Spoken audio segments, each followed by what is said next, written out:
ఓం నారాయణ ఆదినారాయణ. ఓం ఓం కాంతమ్మ ఓంకారి కాంతమ్మ. జై జై కాంతమ్మ జయకారి కాంతమ్మ. జై జై కాంతమ్మ జై కాళీ కాంతమ్మ. అవధూత కాంతమ్మ లీలలు. ఇంద్రధనస్సు పల్లకి. రచయిత శ్రీ యదనపర్తి విజయభాస్కర్ రెడ్డి గారు. గాత్రం గంటి రేవతి. సమర్పణ మండవ రవికాంత్.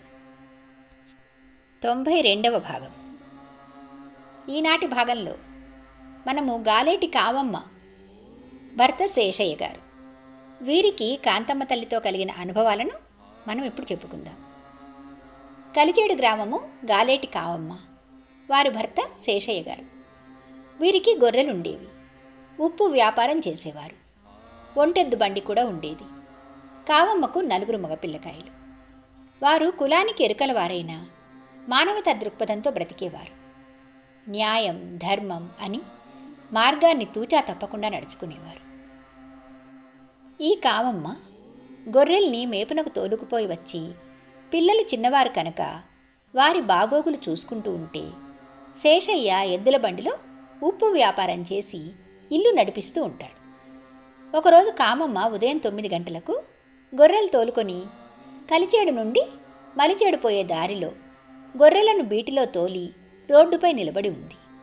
అంతలో ఒంటిమీద బట్టలు లేని ఒక స్త్రీని 4 పిల్లలు కలిచేడు గ్రామం నుండి మలిచేడుకు వడ్డీపాలానికి వచ్చే దారిలో, అంటే మా ఊరు వడ్డేపాళెం దాటితే మలిచేడు, రాళ్లతో కొడుతూ కర్రలతో అదిలించి పో పో అని అరుస్తూ వస్తున్నారు. పావడ పైట కొంగు మాత్రమే కాంతమ్మ తల్లి ఒంటి మీద. ఏమాత్రం గుడ్డల్లేవు. మూరెడు గుడ్డ పైటలాగా వేసుకుంది ఒంటిపై. ఒంటి మీద ఏమీ లేనందున ఆ పిల్లలు పిచ్చిది పిచ్చిది అని అమ్మను తరుముతున్నారు. రోడ్డుపై నిలబడి నేను ఆ దృశ్యాన్ని చూచి నా చేతిలోని కర్రను చూపించి ఆ పిల్లలను తగులాడి తరిమివేశాను.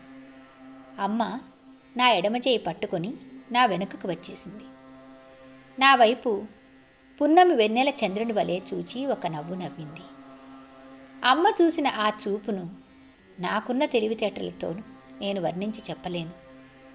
ఒక చిరునవ్వు అంటాం కదా, ఆ చిరునవ్వు ఎంత అందంగా ఉందంటే మన పొత్తిళ్లలో 3-4 నెలల బాబు తనకు తానే అంతా తెలిసినట్లుగా మన వైపు చూసి నవ్వుతాడే, అలా ఉంది అమ్మ నవ్వు. అమ్మ తను నవ్వుతూ తన కంటి చూపుతో నన్ను పూర్తిగా నమ్మిన దానివలే నన్ను తోడుగా చేసుకుని మలిచేడు ఊరిలోకి పోయినంతవరకు నా చేయి విడువక ఊరు రాగానే నన్ను చేయి విడిచింది. నాతో ఒక్క మాట కూడా అమ్మ మాట్లాడలేదు. నేను కూడా అమ్మను నీవెవరు, ఎక్కడి నుంచి వచ్చావు, ఎక్కడికి పోతూ ఉన్నావు అని అడగలేదు. నేను ఆ రోజు అలా అమ్మను మలిచేడు దగ్గర వదిలి వచ్చానే కానీ నాకు మనసు నిలవలేదు. ఒక పసిబిడ్డను వదిలి వచ్చినట్లుగా నాకు తోస్తున్నది. ఎట్లా పోయిందో ఏమో, పాపం మరలా ఎవరైనా అమ్మను ఏమైనా అంటారేమో అని నా మనసు మదనపడింది. గొర్రెలు తోలుకొని పోయినప్పుడు దారిన పోయే వారిని అడుగుతుండేదాన్ని, ఎవరైనా ఒక ఆడమనిషి కనపడిందా అని. ఎవరూ కనపడలేదని చెప్పేవారే కానీ కనిపించింది అని చెప్పేవారే లేరు. ఇలా 1 నెల రోజులు గడిచింది. అంతలో డేగపూడిలో వెంకయ్యస్వామి పటం పెట్టి శాల వేశారు. అందరూ వెళుతున్నారు. గొలగముడి వెంకయ్యస్వామి డేగపూడి వచ్చినాడు అని భక్తులు డేగపూడికి పోసాగారు. 10 రోజులు గడిచిన తర్వాత డేగపూడికి పోయి వెంకయ్యస్వామి దర్శనం చేసుకుని వచ్చిన వారెవరో, ఒక ఆమె గుడ్డలు లేకుండా వెంకయ్యస్వామి దగ్గర తిరుగుతోంది, ఆశ్రమం దగ్గర ఉన్న బడి దగ్గర కూర్చొని ఉంది అని చెప్తున్నారు. వెంకయ్యస్వామిని డేగపూడిలో పటం పెట్టినారు, శాల వేసినారు అన్న తర్వాత నేను గొలగముడికి స్వామి దగ్గరకు పోయి అమ్మ కొరకు ఆరా తీశాను. అమ్మ నాకు డేగపూడిలో కనిపించలేదు. నేను అంతటితో ఆగలేదు. వెంటనే గొలగముడి వెంకయ్యస్వామి దగ్గర ఉంటుందని డేగపూడిలో స్వామి గుడి దగ్గర చెప్పారు.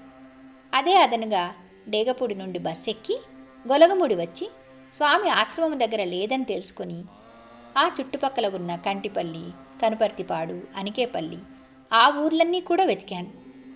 అమ్మ నాకు కనిపించలేదు. ఎందుకు వెతికావు?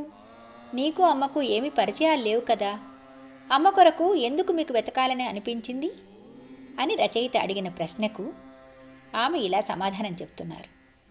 ఆ రోజున పిల్లలు తరుముతూ కొడుతూ ఉన్నప్పుడు నేను వారిని తరిమిన తర్వాత నా చేయి పట్టుకుని నా వైపు చూసిన ఆ అమ్మ చల్లని చూపు, ఆ అమ్మ నా ముఖంలోకి చూస్తూ నవ్విన ఆ చిరునవ్వు నన్ను ముద్దులాడినది. ఆ రోజు నుండి కూడా నా మనసు ఎందుకో అమ్మ కొరకు పరితపించసాగింది. నాలో నన్ను మదనపడేటట్లు చేసింది. నేను ఏ పని చేస్తున్నా వెనక ఎవరో నాతో ఉన్నట్లుగానే ఎంతో ధైర్యంగా ఉండేదాన్ని. అమ్మ రూపము నా కనుల ముందు ప్రతి గంట కనిపిస్తున్నట్లు నాకు అనిపించింది. దాదాపు 10 గ్రామాలు మా వ్యాపారం నిమిత్తం పోయి అక్కడ కూడా విచారించసాగాను. చివరకు డేగపూడిలో వెంకయ్యస్వామి దగ్గర ఉన్నదని తెలిసాక నా బిడ్డలలో చిన్నవాడైన 4వ బిడ్డనెత్తుకుని అక్కడికి పోయాను. పోతూ పోతూ కొబ్బరి వడలు, కొబ్బరన్నము, వేరుశనగ పప్పు, కొద్దిగా పులుసన్నము తీసుకొని పోయాను. నేను బయలుదేరి డేగపూడి చేరే సమయానికి తన చుట్టూ ఉన్నవారికి నన్ను గురించి చెబుతూ నేనేమేమి ఎత్తుకొని పోతున్నానో వాటి పేర్లన్నీ చెప్పిందట అమ్మ అక్కడ ఉన్నవాళ్ళకి. నేను వెళ్ళాను. నేను తీసుకుపోయిన వస్తువులన్నీ అమ్మ దగ్గర పెట్టి ఒక ప్లేట్లో కొబ్బరన్నము, కొంత పులిహార పెట్టి అమ్మ చేతికిచ్చాను. కొంత కింద పడవేసి మిగతా నేను తీసుకుపోయిన కొబ్బరన్నం, పులుసన్నం కలిపి ముద్దలు చేసి అందరికీ పంచిపెట్టింది. వడలు ముక్కలు చేసి 4 దిక్కులకు విసిరివేసింది. కొన్ని ముక్కలు భక్తులకు పంచింది. వేరుశనగ పప్పు కొద్దిగా తిని మిగిలింది నా చేతికిచ్చింది. అమ్మ చుట్టూ నిలబడిన భక్తులు అమ్మతో నన్ను ఈ చీపురు కట్టతో కొట్టమ్మా కొట్టమ్మా అంటున్నారు. కొందరు భక్తులు అమ్మా మాపై కేకరించి ఊయమ్మా అంటున్నారు. ఆ రోజు ఈ వింతలన్నీ నాకు చాలా చిత్రంగా కనిపించాయి. ఆ రోజు ఆ పిల్లలు పిచ్చిది పిచ్చిది పిచ్చిదానా అని పెద్ద పెద్ద బూతులు తిడుతుంటే పరుగులు తీసిన అమ్మేనా ఈ అమ్మ? ఈరోజు నన్ను చీపురు కట్టతో కొట్టు, కేకరించి మాపై ఉమ్మివేయమంటున్నారే వీళ్ళు. ఏంటిది? ఎందుకు? ఈ అమ్మ ఆ పిల్లల దగ్గర పిచ్చితల్లిగా కనిపించి దెబ్బలు తిన్నారు ఆ రోజు. రాళ్లతో కొడుతుంటే, కర్రలతో కొడుతుంటే వారించకుండా పరిగెత్తారే. ఈరోజు ఇంతమంది ఇలా అడుగుతుంటే ఎందుకు మౌనం వహించారు అని నా మనసు పరిపరి విధాల ఆలోచించి పరిపరి విధాల నాలో ప్రశ్నలు వేస్తున్నది. ఒక గొర్రెల కాపరిని ఉప్పు అమ్ముకొని జీవించేవారం మేము. నాకే ఇన్ని ఆలోచనలు వస్తే బాగా చదువుకొని తెలివిగలిగిన వారికి ఎన్ని ప్రశ్నలు రావాలి అని నాకు ఏమీ అర్థం కాలేదు.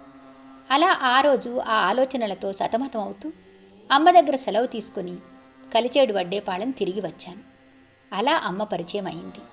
అమ్మ బంధం బలపడింది. అమ్మతో అనుబంధం ఏర్పడింది. అమ్మ కలలో కనిపించి ఏమైనా కావాలని పేరు పెట్టి కాములు అని పిలిచి పులిహార తీసుకురా, గారెలు తీసుకురా, వేరుశనగ ముద్దలు చేసుకురా అని చెప్తుండేది. నా బిడ్డలు బాగుంటారని, అందరూ వృద్ధిలోకి వస్తారని చెప్పింది. అమ్మ దగ్గరకు 15 రోజులకు, నెల రోజులకు ఒకసారి అమ్మకు కావలసినవి తీసుకొని మా ఒంటెద్దు బండిలో బియ్యము, పప్పులు, కూరగాయలు తీసుకుపోయి శాంతమ్మకిచ్చేవాళ్ళం.